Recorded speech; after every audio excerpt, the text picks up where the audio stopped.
Универзитетот Мајка Тереза во Скопје ја представи виртуелната асистентка Мајка Тереза, интелигентна платформа која нуди помош и ориентација за студентите, академскиот кадар и посетителите на албански и на македонски јазик, додека се работи и на англиска верзија. Ректорот Бекин Фетаи истакна дека оваа технологија ќе го подобри пристапот до информации, комуникација и ефикасност во рамките на универзитетот, носејќи поголема транспарентност и дигитализација на услугите.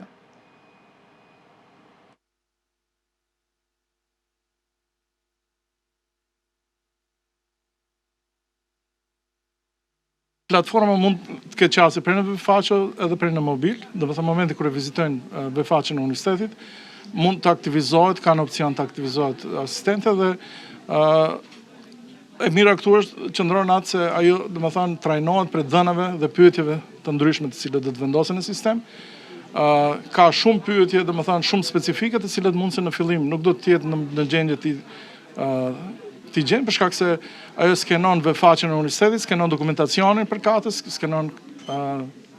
kalendarin akademik, oraret e provimeve, ligjëratave e kështu me radhë.